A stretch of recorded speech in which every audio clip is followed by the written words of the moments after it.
Hello दोस्तों, नमस्कार। आप सभी को Zoom study centre by Mukesh का कोचिंग में आप सभी का स्वागत है। आज आप सभी मेरे साथ एक ऐसे टॉपिक्स पर डिस्कस करने जा रहे हैं जो कि अर्थशास्त्र से संबंधित है। यानी आज का मेरा टॉपिक्स है विनिमय प्रणाली। तो देखिए, विनिमय प्रणाली होता क्या है। तो देखिए, विनिमय प्रणाली को समझाने के लिए मैं आपको एक सिंपल डेफिनेशन देना चाहूँगा। जैसे कि मान लीजिए, आज आप मार्केटिंग करने जाते हैं तो अपने बटुए में आप पैसा लेकर जाते हैं और पैसे के माध्यम से आप अपने इच्छा के अनुसार जो सामग्री चाहिए वो आप खरीद लाते हैं, चाहे कच्चा सामग्री हो चाहे कोई और वस्तु हो। लेकिन जरा सोचिए, एक समय में जब पैसे का आविष्कार नहीं हुआ था तो उन दिनों में लोग मार्केटिंग किस तरह करते थे। तो उन दिनों में मार्केटिंग करने का एक पद्धति था, एक नियम था, जिसे विनिमय प्रणाली कहा गया, यानी बार्टर सिस्टम। बार्टर सिस्टम क्या था? देखिए, बार्टर सिस्टम के लाने की आवश्यकता क्यों पड़ा? देखिए, बार्टर सिस्टम को लाने की आवश्यकता इसलिए पड़ा था कि उन दिनों में पैसा का आविष्कार हुआ नहीं था और कोई भी व्यक्ति पूर्ण रूप से आत्मनिर्भर नहीं होता है, चाहे व्यक्ति हो चाहे कोई देश हो। माने यानी हम कह सकते हैं आत्मनिर्भरता का अभाव ही परस्पर निर्भरता का कारण बनता है। जैसे कि मान लीजिए, आज हमारे देश में खाद्य वस्तु का उपज जो होती है अत्यधिक मात्रा में हो रही है, वहीं दूसरी ओर हमारे यहाँ तकनीकी जो वस्तुएं हैं उसकी उत्पादन, उसकी प्रोडक्शन इतनी ज्यादा नहीं है या नहीं कर पाते हैं किसी कारणवश। तो हम अपने जरूरतों को पूरा करने के लिए अन्य जो देश है जो तकनीकी क्षेत्र में अत्यंत उन्नत है उनके ऊपर निर्भर है। जैसे कि अमेरिका, जापान, फ्रांस, रूस, साउथ कोरिया। वहीं ये सब जो देश है जो तकनीकी क्षेत्र में उन्नत है तो खाद्य वस्तुओं की पूर्ति के लिए हमारे ऊपर निर्भर करते हैं। तो इस तरह से हम वस्तुओं को क्या करते हैं, आदान प्रदान करके अपने जरूरतों को क्या करते हैं, पूरा करते हैं। उस तरह से व्यक्ति भी क्या होता है, पूर्ण रूप से आत्मनिर्भर नहीं होता है। एक व्यक्ति अपनी आवश्यकताओं को पूरा करने के लिए दूसरे व्यक्ति पर निर्भर करता है। पर ये जो व्यक्ति जो है, हम बोल रहे हैं आपको कि अपनी आवश्यकताओं को पूर्ति करने के लिए जो दूसरे पर निर्भर करता है, तो सिर्फ वस्तुओं का आदान प्रदान नहीं होता है बल्कि सेवाओं का भी आदान प्रदान होता है।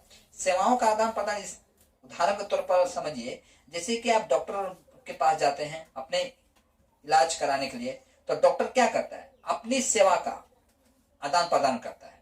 आप उसे सेवा के बदले में क्या देते हैं, उसे पैसा देते हैं, और डॉक्टर क्या करते हैं, आपको अपनी सेवा प्रदान करता है। वहीं वकील अपनी सेवा प्रदान करता है, वहीं मास्टर अपने सेवा प्रदान करता है। तो सेवाओं का भी आदान प्रदान से क्या किया जाता है, अपनी जरूरतों को पूरा किया जा सकता है। जैसे कि अभी मान लीजिए मैं आपको पढ़ा रहा हूं, तो जाहिर सी बात है मैं अपनी सेवाओं को प्रदान कर। तो आशा करता हूं आपको समझ में आ गया होगा। तो देखिए, विनिमय प्रणाली क्या होता है उसके लिए मैं एक छोटी सी डेफिनेशन लिखा हूं।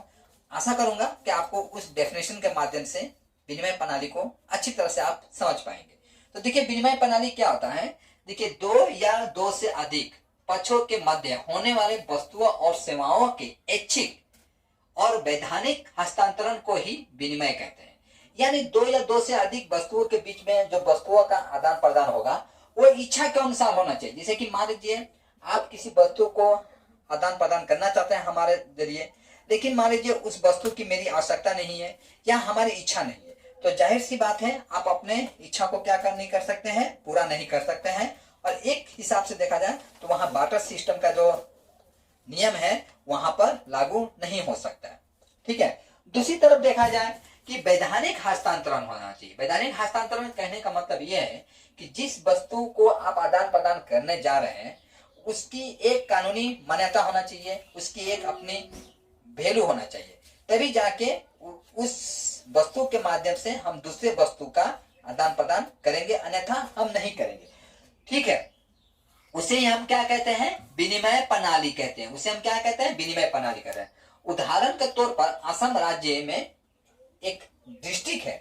ठीक है। यदि कभी आप असम राज्य में नहीं गए हैं तो असम राज्य में एक डिस्ट्रिक्ट है, जिला है, जो कि मोरीगांव जिला है। मोरीगांव जिला में साल में एक बार एक मेले का आयोजन किया जाता है जिसे जौनबिन मेला कहते हैं। उस मेले में क्या किया जाता है, लोग क्या करते हैं, आसपास के गांव वाले लोग क्या करते हैं, अपने घर में जो वस्तुएं हैं यानी उत्पादन की जो वस्तुएं हैं उस वस्तुओं को मेले में लेके आते हैं और उस मेले में आप वस्तुओं का खरीद बिक्री कर सकते हैं पर वस्तु देकर, यानी एक वस्तु देकर दूसरा वस्तु लेना ही विनिमय प्रणाली कहलाता है। अब देखिए विनिमय प्रणाली जो है, विनिमय प्रणाली दो तरह का होता है। विनिमय प्रणाली क्या, विनिमय प्रणाली दो तरह का होता है, एक है वस्तु विनिमय प्रणाली और दूसरा है मुद्रा विनिमय प्रणाली। देखिए वस्तु विनिमय प्रणाली, एक है वस्तु विनिमय प्रणाली और दूसरा है मुद्रा विनिमय प्रणाली। तो देखिए वस्तु विनिमय प्रणाली का तात्पर्य यह है कि दो या दो से अधिक व्यक्तियों के बीच, ठीक है, दो या दो से अधिक व्यक्तियों के बीच होने वाला विनिमय उन दो व्यक्तियों की आवश्यकता होनी चाहिए। यानी दो व्यक्तियों के बीच में विनिमय तो हो रहा है लेकिन उन दो व्यक्तियों के बीच में क्या होनी चाहिए, उसकी आवश्यकता होना चाहिए। इस तरह एक साथ कर सकने वाले विनिमय प्रणाली को सीसी इकोनॉमी कहते हैं। क्या कहते हैं इसे, सीसी इकोनॉमी के नाम से हम लोग जानते हैं। ठीक है, दूसरी तरफ देखा जाए कि विनिमय प्रणाली कर रहे हैं तो इसकी कुछ असुविधाएं भी है।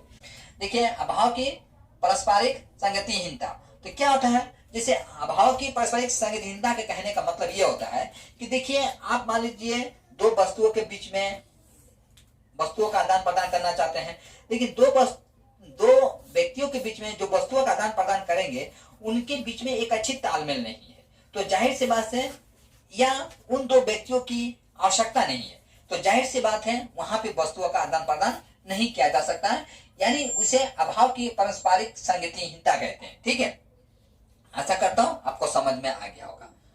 तो दूसरी तरफ है हिसाब करने, दूसरा है आपका हिसाब करने या मूल्य निर्धारण की सामूहिक इकाई का अभाव।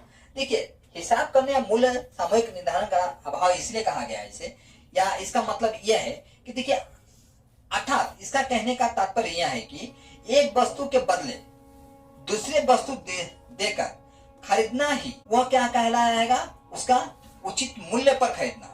ठीक है, उचित मूल्य पर, यानी एक वस्तु देकर आप दूसरा वस्तु जो खरीद रहे हैं उसका क्या होना चाहिए, एक उचित मूल्य होना चाहिए।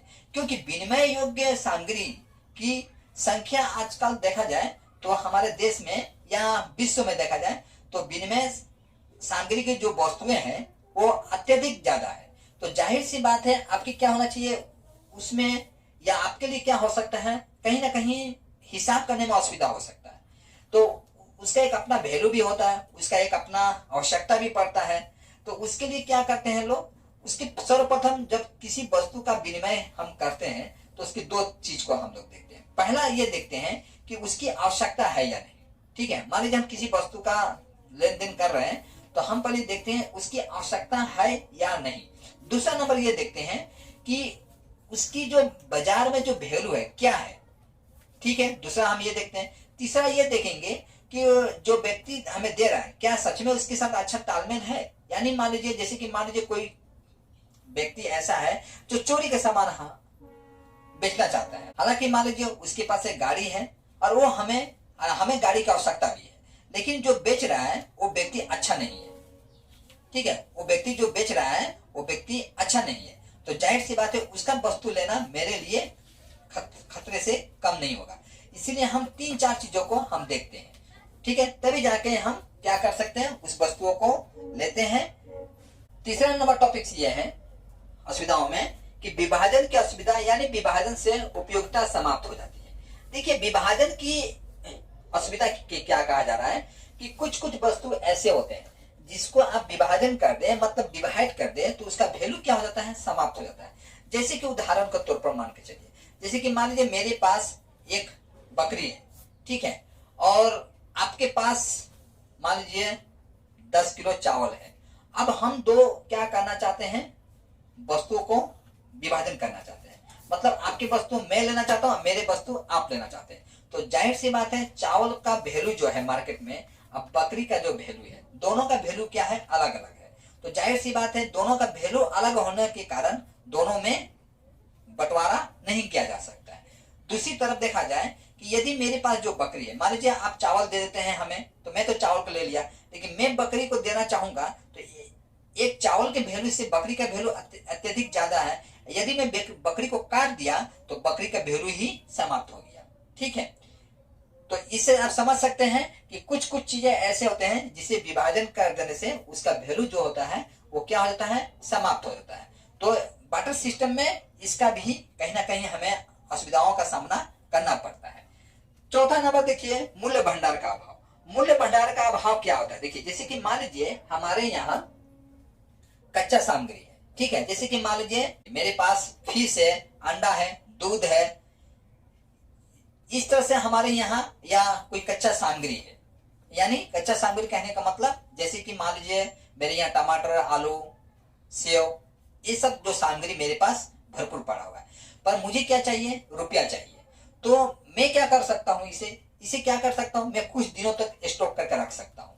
ठीक है, मछली है, मान लीजिए फिश है, तो उसे हम कुछ दिनों तक बर्फ में स्टॉक करके रख सकता हूँ, लेकिन ज्यादा दिन तक नहीं रख सकता हूँ।